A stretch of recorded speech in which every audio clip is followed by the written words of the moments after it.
NSJT. No secrets, just truth. Jazrael Emil Kavan.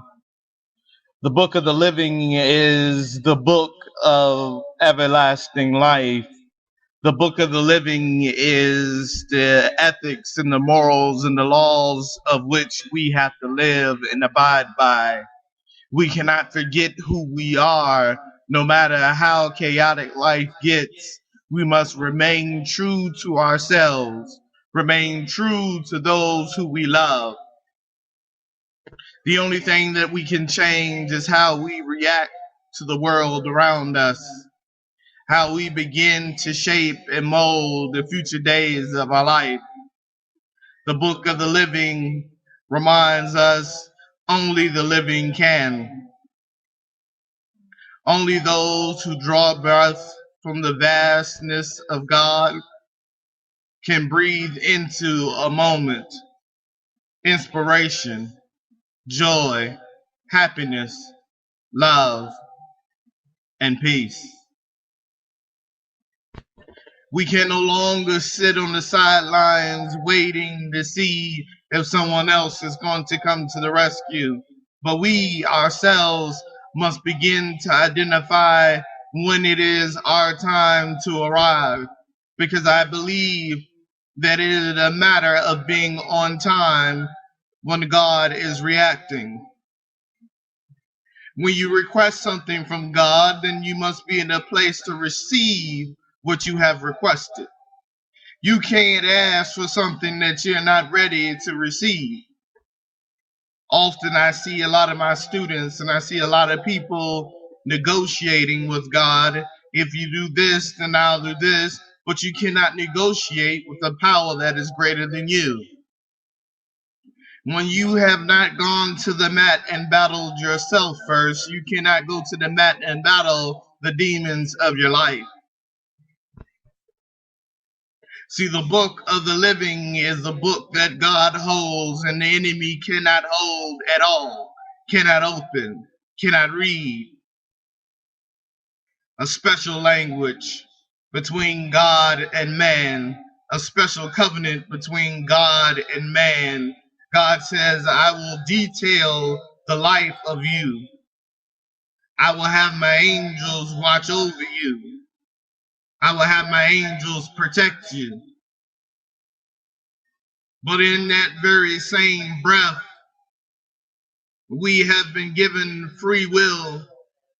So if we choose to do something that is against the will of God, then all we can do is repent. And I go beyond just repenting and say that we have to begin to acknowledge the mistakes that we made so that we cannot repeat ourselves in the same mistakes. As I said before, the devil will always choose your vice. Whichever element, whichever situation, whichever development in life that he can use to get you to stray away from the path of God, to get you to stray away from the path of knowing oneself. The enemy is slick. He knows you know not of his history. He knows that you know not of his presence. But you are persuaded by his traps, his entanglements, his snares. He is a hunter.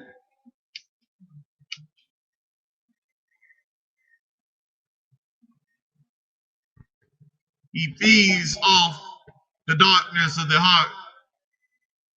He feeds off the darkness and chaos of the mind. He feeds off the dimming light of the soul. He wants to expel that light. He wants to extinguish that light. But I come to tell you that the book of the living shall give life again to those who die, that they will rise again being able to speak with a clear conscience of what destiny is, what life is, what hope is, what joy is. We have to remember those who have transitioned on from this life still holds the vastness of wisdom. And in their honor we shall live. In their honor we shall believe.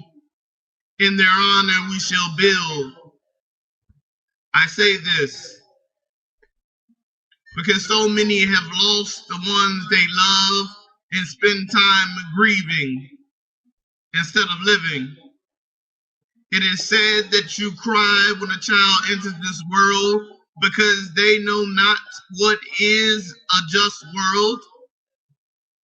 They will face so many traumatic events in their life. They will struggle. They will fight. Sometimes they will lose.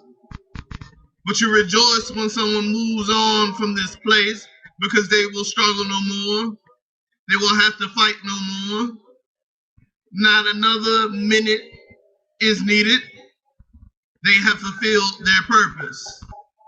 The work should go on. Their legacy shall dictate what shall come of their life.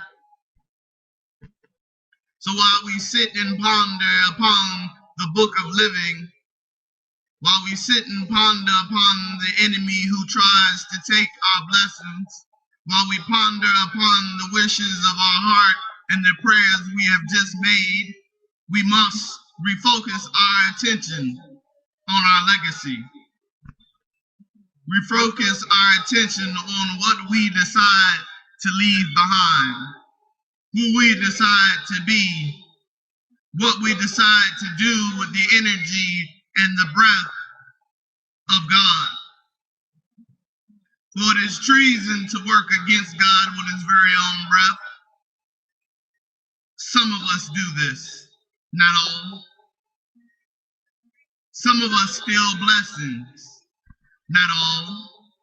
You will have people come into your life just because they know that God has touched you and you are endowed with blessings that shall pour out upon you to the end of your life. There will always be those who will try to come in the midst and enjoy the wealth of your blessings.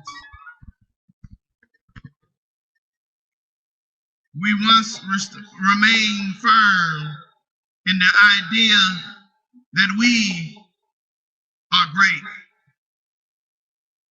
that we are powerful. There is nothing more pressing than ensuring that you are among the living and not the dead.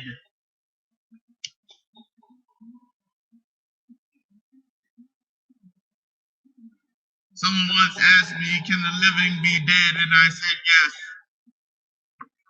When they forget their passion, when they forget their desire, when they forget where they came from, when they forget who they are, when they refuse to stand for what is right,